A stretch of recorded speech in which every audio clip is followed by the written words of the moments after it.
এই মুহূর্তে রয়েছি বাংলাদেশ এনার্জি রেগুলেটরি কমিশনের সম্মুখে।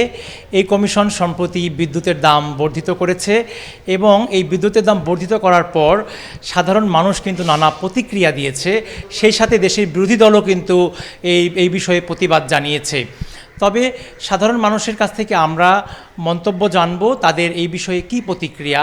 সেই সাথে সরকারের অবস্থান কিন্তু স্পষ্ট করেছেন সরকারের প্রধানমন্ত্রীর তথ্য ও সম্প্রচার উপদেষ্টা জাহিদুর রহমান। তিনি জানিয়েছেন বিদ্যুৎ এবং জ্বালানির যে দাম বৃদ্ধি পেয়েছে সেই কারণে বাজারে খুব বেশি কিন্তু প্রভাব পড়বে না।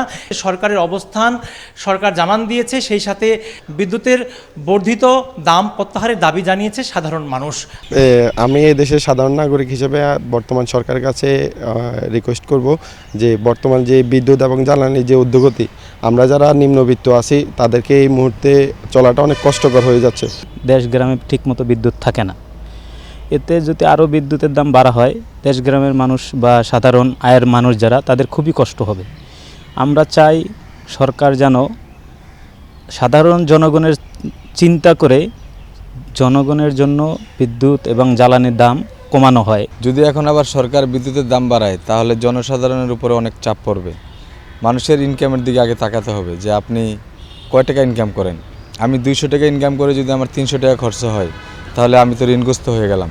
তাহলে আমার কাঁধের ভিতরে অনেক বোঝা পড়বে। কিন্তু জ্বালানি বাড়াইছে, এটাও যাতে প্রত্যাহার করা হয়, আর বিদ্যুৎ যাতে না বাড়া, বিদ্যুতের দামটা যাতে না বাড়া, এটাই আমরা সরকারের কাছে অনুরোধ। খুচরা পর্যায়ে বিদ্যুতের দাম প্রতি ইউনিট 1 টাকা 52 পয়সা বেড়েছে। পাইকারি পর্যায়ে বিদ্যুতের দাম 1 টাকা 39 পয়সা বেড়েছে। বর্ধিত মূল্য প্রত্যাহার সরকারের প্রতি যেমন বিরোধী দলের চাপ রয়েছে, তেমনি কিন্তু সাধারণ মানুষের একই দাবি। সাধারণ মানুষ এবং নিম্ন আয়ের মানুষের একটি দাবি, যাতে করে বিদ্যুতের বর্ধিত মূল্য প্রত্যাহার করা হয়। মিঠুন সরকার, চ্যানেল এস, ঢাকা।